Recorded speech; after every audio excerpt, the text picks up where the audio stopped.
Bienvenido a Ministerios BEA con el pastor Mauricio Sánchez Scott. Esperamos que este mensaje sea de bendición para tu vida.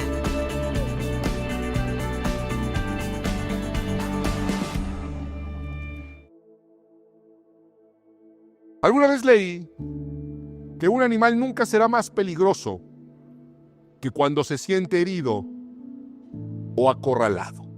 Que cuando un animal percibe que su espacio vital se reduce, que se va quedando sin opciones, es entonces cuando sacará garras, dientes, colmillos e iniciará el más feroz de sus ataques. La Biblia describe a nuestro enemigo el diablo como un león rugiente que busca a quien devorar. Ese león temible, ese león rugiente se encuentra hoy herido, se encuentra hoy acorralado, porque es claro que Cristo viene y viene pronto. ¿Alguien dijo amén desde su casa? Cristo viene pronto y eso deja a nuestro enemigo cada vez más acorralado y más desesperado. Por eso debemos esperar sus ataques más feroces, los cuales están a la vista. Se pueden detectar, se pueden ver con facilidad en todos los frentes. Nuestra familia está siendo atacada, nuestros valores cristianos están siendo atacados como nunca antes.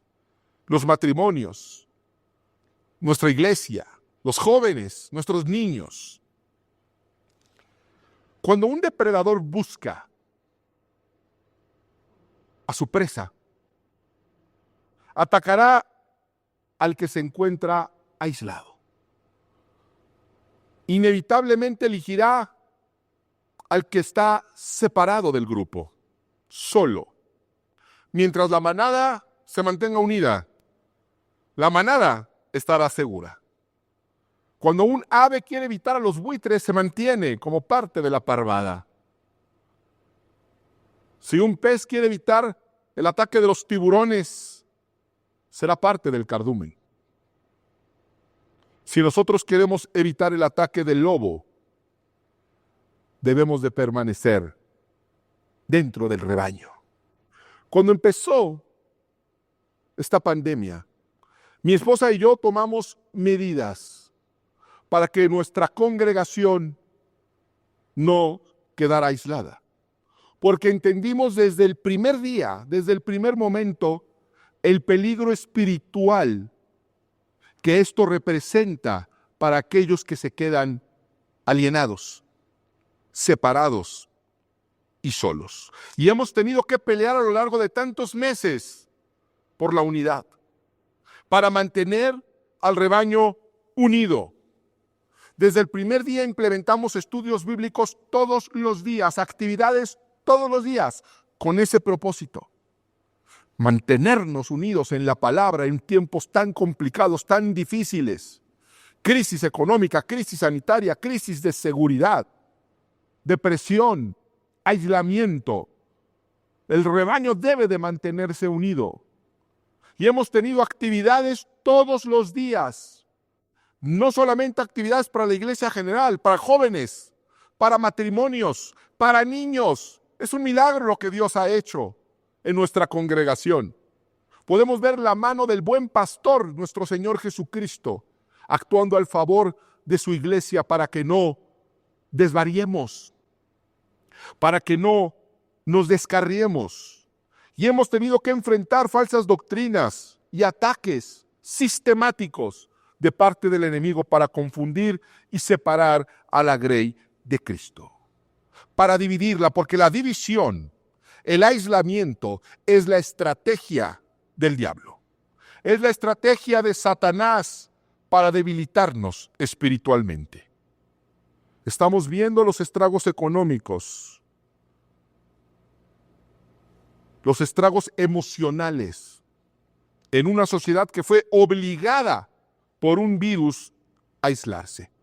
Pero desde hace mucho tiempo, un virus mucho más peligroso y mucho más contagioso, llamado culpa, pecado o vergüenza, nos ha llevado al peor tipo de aislamiento que es el aislamiento espiritual.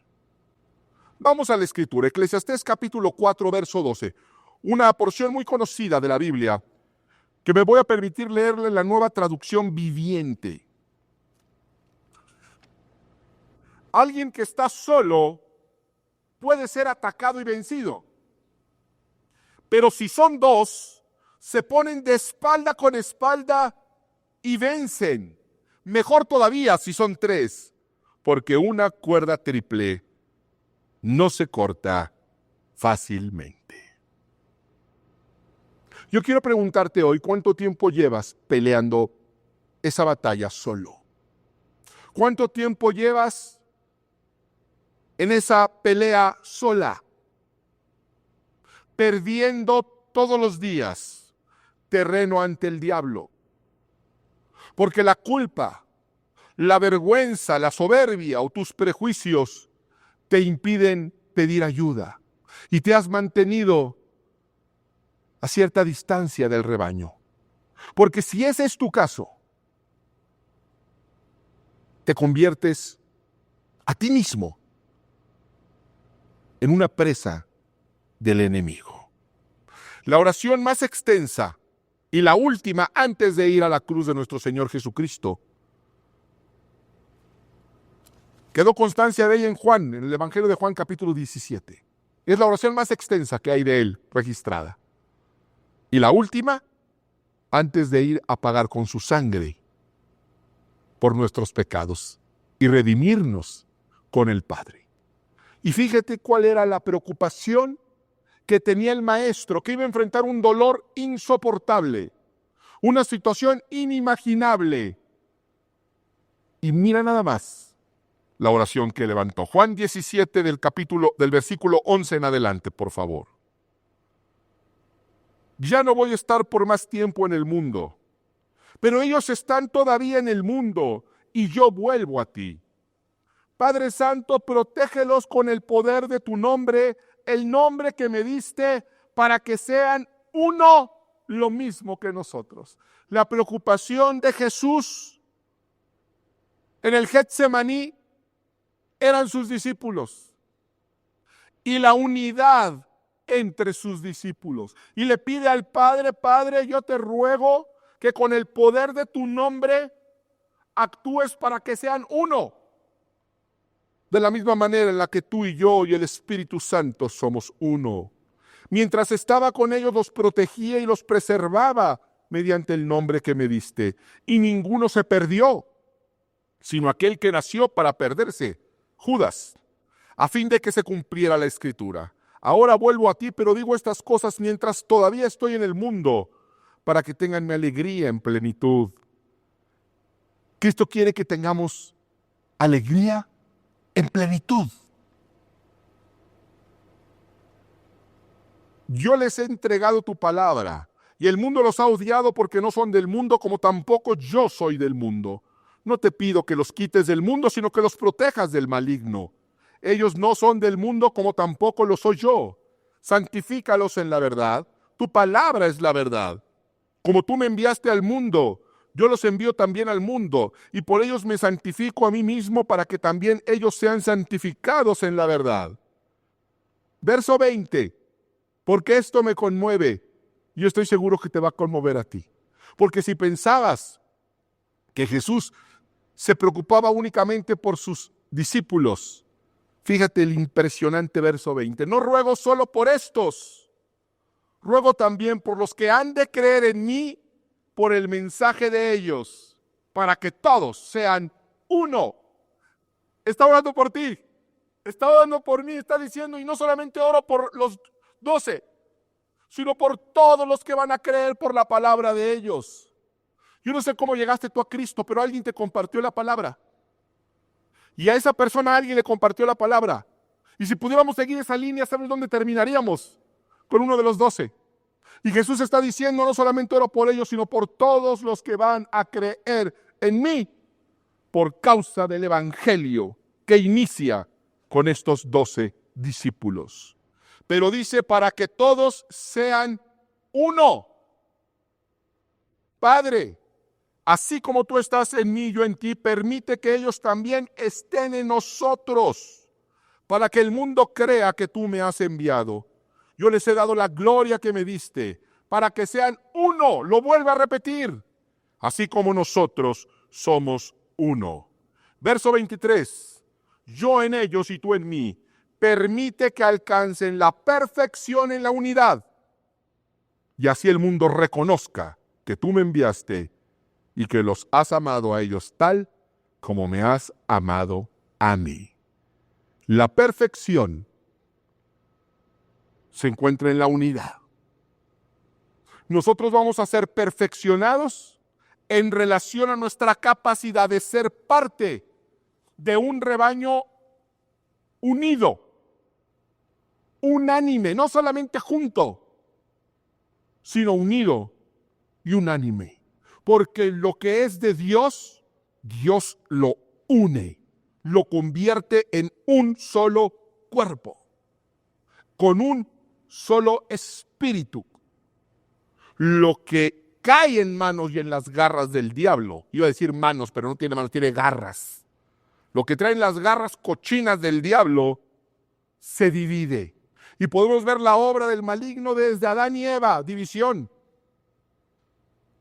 Caín y Abel, Jacob y Esaú, y así José y sus hermanos, y así hasta nuestros días.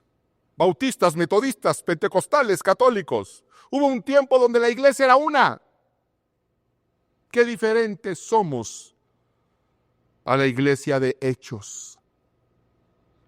¿Por qué somos tan diferentes? Si adoramos al mismo Dios, tenemos al mismo Espíritu, y sin embargo, cada día nos dividimos más y más. El apóstol Pablo le escribiría a los colosenses, en esta nueva naturaleza, en la naturaleza en Cristo, no hay griego ni judío, circunciso ni incircunciso, culto ni inculto, esclavo ni libre, sino que Cristo es todo y está en todos. Por lo tanto, como escogidos de Dios, santos llamados, revístanse de afecto entrañable y de bondad, humildad, amabilidad y paciencia, de modo que se toleren unos a otros y se perdonen si alguno tiene queja contra otro. Así como el Señor los perdonó, perdonen también ustedes. Por encima de todo, vístanse de amor, que es el vínculo perfecto. Debemos de pelear por la unidad. La unidad del cuerpo de Cristo no es algo que se dé solo. Es un regalo del cielo que nosotros debemos atesorar y cuidar celosamente. Atentar contra el cuerpo de Cristo, atentar contra la unidad. En una iglesia, en una familia, es atentar contra el orden establecido por Dios. Y nosotros nos hemos dividido, como se encontraba dividida la iglesia en ese tiempo. Pero la palabra pone orden. ¡Hey! En Cristo no hay griego ni judío, circunciso ni incircunciso, culto ni inculto, esclavo ni libre, ni chairo ni fifí, ni americanista ni los que sí saben de fútbol. Debemos de ser uno, perdonándonos, considerándonos, soportándonos unos a otros. Debemos pelear por la unidad. Jesucristo enseñó en Marcos 3:24, si un reino está dividido contra sí mismo, ese reino no puede mantenerse en pie.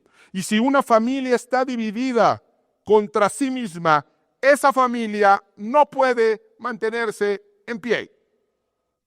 Si hay división en su familia, si hay división bajo su techo, esa familia, dice la Escritura, no va a poder mantenerse en pie. Tiene que haber unidad. Tiene que haber unanimidad. Unanimidad no es pensar igual, ni estar de acuerdo en todos, sino entender que somos una unidad y que vamos a enfrentar las dificultades de la vida como una unidad, que nuestro destino va a ser el mismo. De otra manera, esa casa no va a prevalecer.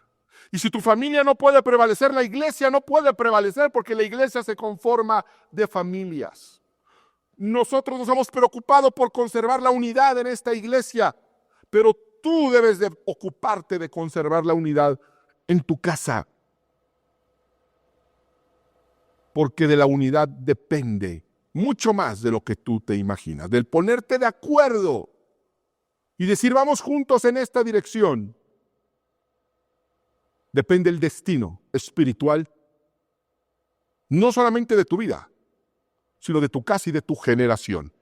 Hay algo, ahorita el diablo está temblando, porque hay un secreto que él no quiere que sepas, que no debería de ser secreto. Está escrito en la Biblia, pero es secreto para muchos, porque él se ha encargado de meter división en la iglesia, en las familias, en los matrimonios, entre los vecinos, en todos lados estamos divididos.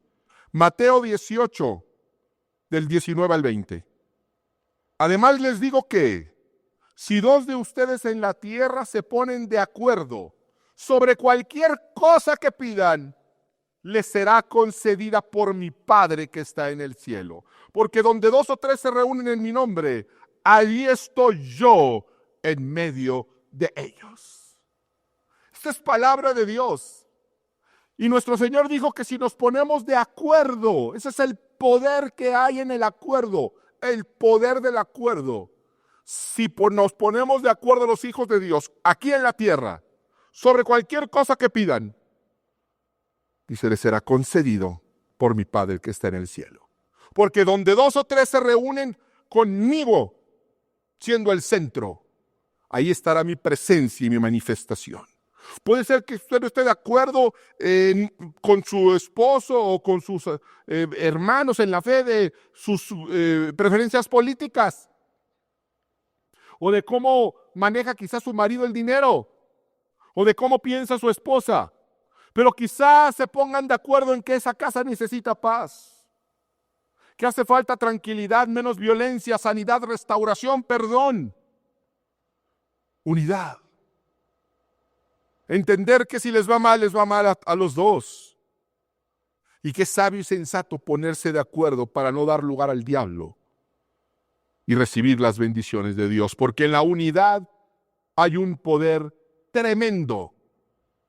En el acuerdo hay un poder que guía el destino. Hay una historia que todos conocemos, la historia de la Torre de Babel. Un grupo de hombres perversos quieren construir una torre para desafiar a Dios. Mucha gente dice, ¿cuál es el problema de la torre? El problema de la torre es que querían desafiar a Dios, incluso si había otro diluvio.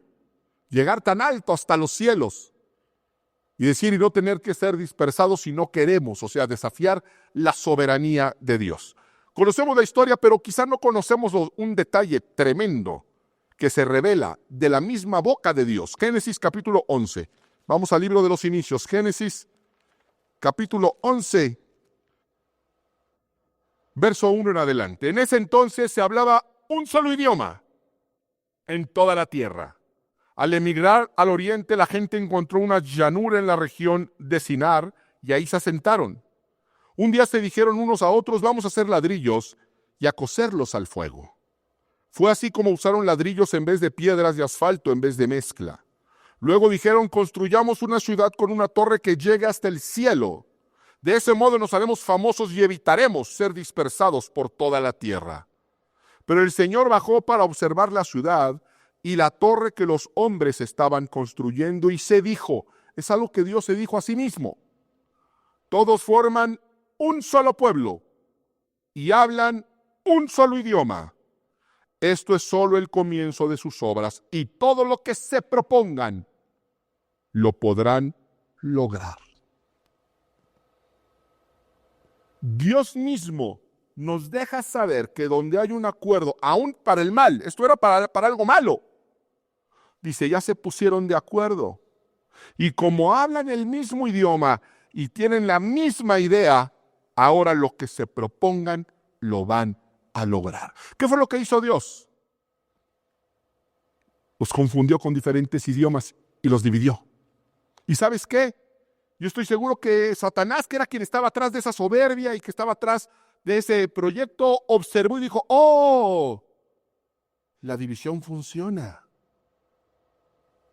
Y yo puedo evitar que los hijos de Dios se pongan de acuerdo y así logren todo lo que se propongan. El Salmo 133 dice, mirad cuán bueno y cuán delicioso es habitar los hermanos juntos en armonía. Porque ahí Dios envía una unción sobreabundante. Porque ahí Dios envía bendición y vida eterna en el acuerdo. Yo sé que me estoy dirigiendo en este momento a hogares donde puede haber profundas divisiones y profundos desacuerdos. Pero puede haber acuerdos aún. Y es en esos pequeños acuerdos donde se va a afincar una manifestación sobrenatural de Dios para ir venciendo cualquier muralla y cualquier obstáculo que haya dentro de tu hogar. Cualquier problema que haya emocional, financiero, va a ser resuelto por Dios en su tiempo si aprendemos a ponernos de acuerdo. Yo quiero pedirte que si estás con tu esposo, que estás con tu esposa, lo tomes ahorita del brazo y le digas, viejo, aunque me estás cayendo bien gordo, no le diga eso, vamos a ponernos de acuerdo. Pongámonos de acuerdo en algo. La Biblia dice que si dos se ponen de acuerdo sobre la tierra en algo, Dios nos escucha desde el cielo. Tome a su esposa y dígale, ¿en qué nos ponemos de acuerdo? Tenemos muchos problemas, hay mucho que no podemos ya ni siquiera platicarlo porque siempre terminamos en pleito. Pero podemos ponernos de acuerdo para nuestros hijos, para que venga sanidad sobre nuestro hogar, para que Dios nos prospere económicamente, para seguir andando en su camino. Tome a sus hijos, tome a su esposo, tome a su pareja. Yo le voy a pedir a mi esposa que pase. Pásale, Elma. Te prometo que no te voy a avergonzar. Pasa. Toma hacia su esposa. ¿En qué nos ponemos de acuerdo hoy? Vamos a ponernos de acuerdo en algo. Una cosa. Sí. Fíjense en algo que nos pongamos de acuerdo. Y que le pidamos a Dios que bendiga esa área de nuestra familia ahorita. O de nuestra casa, o de nuestra economía, o de nuestra salud. Uy, tantas cosas. Hay tantas, pero elige una. En no discutir. O discutir menos. Vamos a ponernos de acuerdo, mi esposo y yo, para no discutir o discutir menos. Vamos a pedirle a Dios. Y usted, desde su casa, pídale a Dios. Con su esposo, con su esposa, con sus hijos. Padre bendito, te queremos pedir, Señor, y nos estamos poniendo de acuerdo en que no nos gusta discutir, no nos gusta pelear, no nos gusta estar en desacuerdo, Señor. Yo te pido que traigas un espíritu, un entendimiento especial para nuestro hogar, Señor. Tu palabra dice que si nos ponemos de acuerdo en algo en esta tierra, Señor, tú nos escucharás desde los cielos.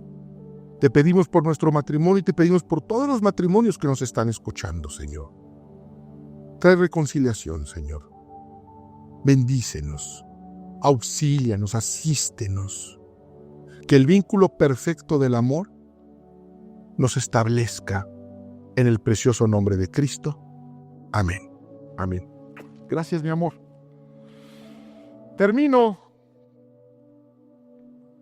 dirigiéndome ahora a aquellos que quizá dicen, pues, pastor, yo estoy solo, yo estoy sola. Yo no tengo ni con quién discutir. Bueno, un hijo de Dios, una hija de Dios nunca está solo. Porque el Espíritu Santo mora en nosotros. Por eso el salmista escribiría en el Salmo 23, aunque ande en valle de sombra de muerte, no temeré mal alguno, porque tú estarás conmigo. Póngase de acuerdo. Y muchas veces nos tenemos que poner de acuerdo con nosotros mismos. Porque llegamos a ser divergentes. Queremos una cosa, pensamos una, pero hacemos otra. La unidad de la iglesia depende de la unidad de la familia. Y la unidad de la familia depende de la integridad del individuo. Póngase de acuerdo con usted mismo. Y quiero despedirme con una palabra de Dios, que Dios se la dio a Josué en el capítulo 1, verso 9, y que desde entonces se la da a su pueblo. Ya te lo he ordenado. Sé fuerte y sé valiente. No tengas miedo ni te desanimes, porque el Señor tu Dios te acompañará a donde quiera que vayas. Ministerios Vea con el pastor Mauricio Sánchez Escort. Esperamos que este mensaje sea de bendición para tu vida. Para conocer más, visita nuestro sitio en internet www.iglesiavea.com. Gracias por escucharnos.